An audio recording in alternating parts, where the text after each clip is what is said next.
rebels executing soldiers loyal to the Assad regime, what the Times describes as the brutal and ruthless tactics adopted by some rebel groups in Syria. A warning, the images are incredibly disturbing.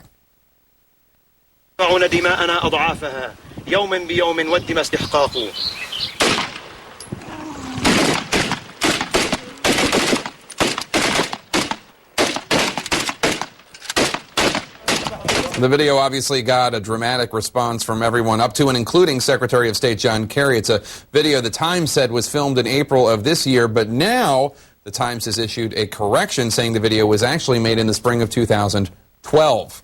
Joining me now live, CNN national security analyst Fran Townsend, a member of the CIA and DHS external advisory boards. Fran, I want to ask you about this video obtained by the New York Times in a second, but first, this news that Iran may be planning retaliation against U.S. interests, in particular the U.S. Embassy in Iraq. How big a cause for concern is that?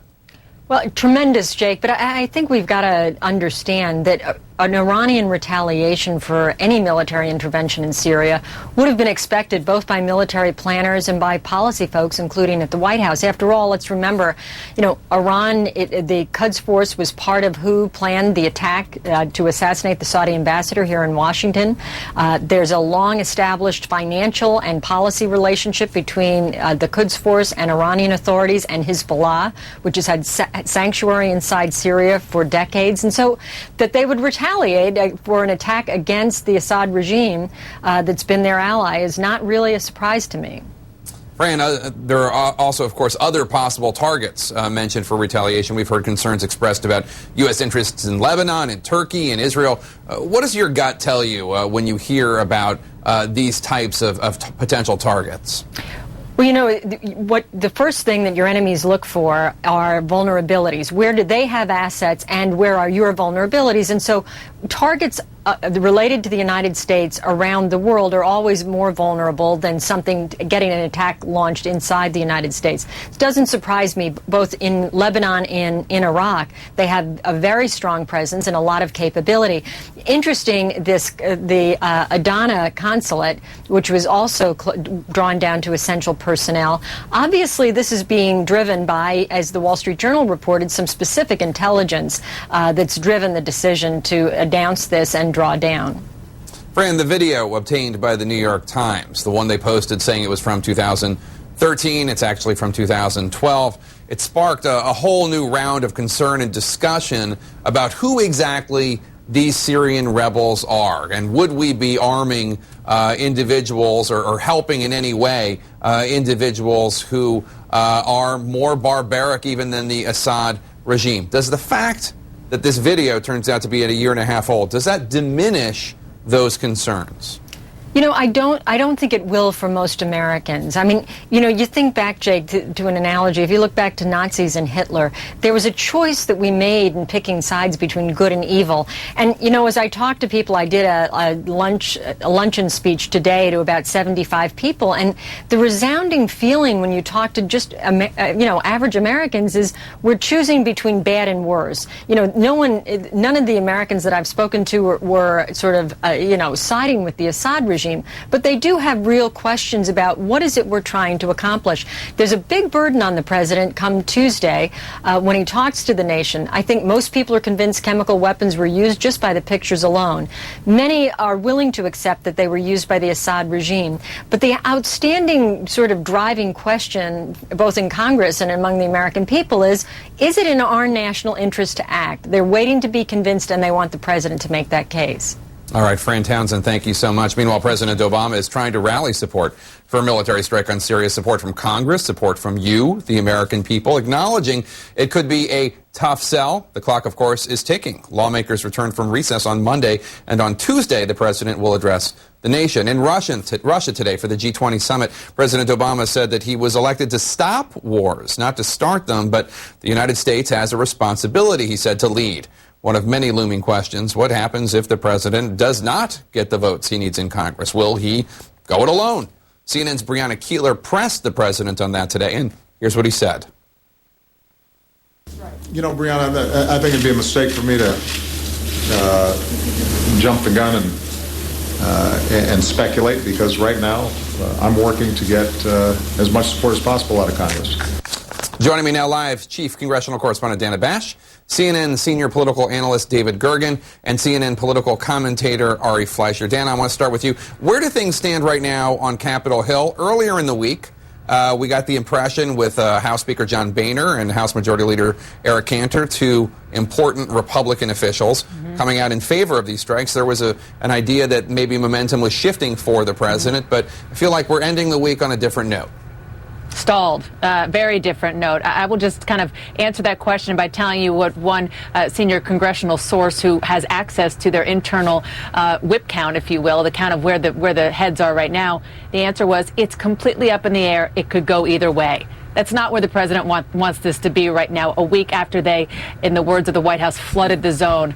Unbelievable amount of people here coming and briefing in a classified way, in a public way, phone calls being made. It has been unbelievable. And even after that, and especially members of the president's own party, there are still so many undecided members because for lots of reasons, not the least of which is what they're hearing from people back home, which is do not do this. Even those people who are elected in districts where the president won overwhelmingly, they're saying do not do this. We don't care how much we support the president. It's the wrong way to go.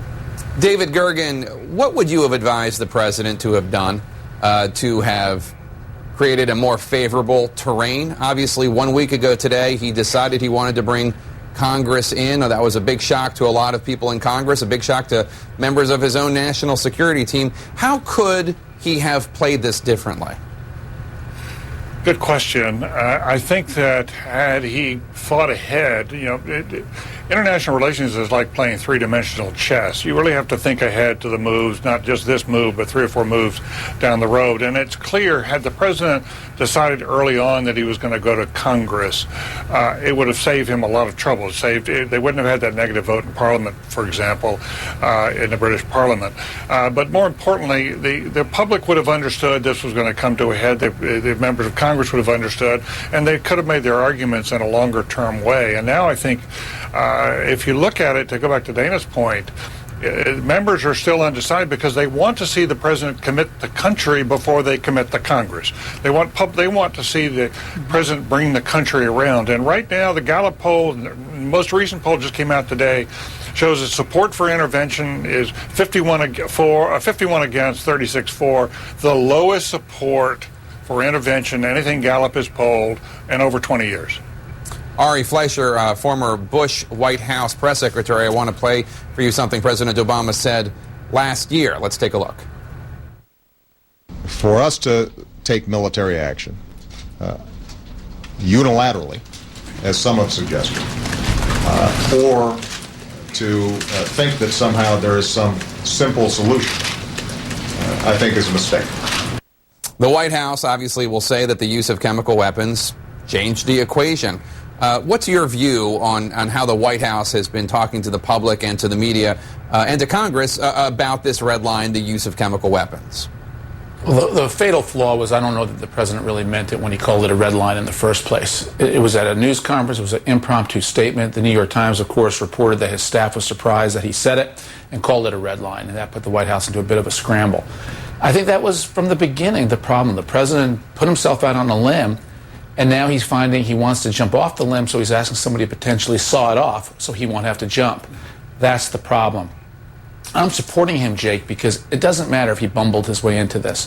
When any president of the United States, regardless of party, commits America to an action, the country should support the president. I support the president because if we don't, the risk abroad from our adversaries and from Iran in this instance and Russia and Hezbollah is severe.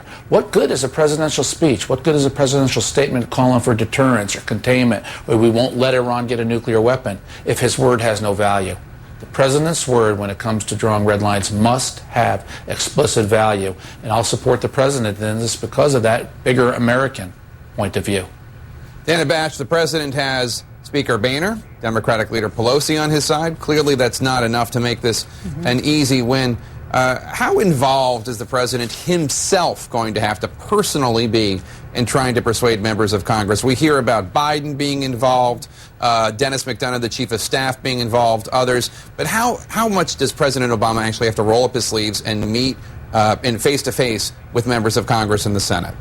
Well, considering how much is on the line for him, it would be shocking if he didn't do more than he's ever done before. I mean, it should make healthcare look like, child's play with regard to lobbying, because he's got to do it on both sides of the aisle in a big, big way. The problem for the president, Jake, and you well know this, you covered him for a long time, is that he doesn't have great relationships here on Capitol Hill. Never mind the Republicans, the very Democrats who are reluctant because of what they're hearing back home and because of their natural state of being kind of against going to war. They also don't feel all that love from the president, hadn't for years. So he doesn't have a huge reservoir, maybe not the kind you would expect him to have, even with his own party. That's problem number one. Problem number two is that so many members of Congress who I've talked to, again, let's just focus on Democrats, are saying that, yes, giving the president a win is a factor, but the bigger factors are the two things that matter the most: what their constituents are saying and what they believe is really the right thing to do. Because I know Ari doesn't want to hear this, and it's almost cliche at this point. The decision that so many members made to go ahead and authorize force in Iraq, and the fact that they basically had egg on their face from their perspective, is really influencing this in a big way, and it's because of trust. Not that they don't trust this president, they don't trust the fact that this could spin out of control, even if the president doesn't want it to. We only have about 45 seconds left. Go ahead. Say what you want to say. I accept that, and I think that's exactly valid. I mean, people always base what they do now on based on what happened in history, and Iraq did not go as it was hoped for or planned. So I think that's a valid consideration. On the Republican side, Republicans look at things like Benghazi and say, can we trust this president to carry it out well, to do it right? Or is it going to be so symbolic just so we don't get mocked that there's no point in risking our military? It works in both directions, and Dana's right. The president does have a big credibility problem on the Hill.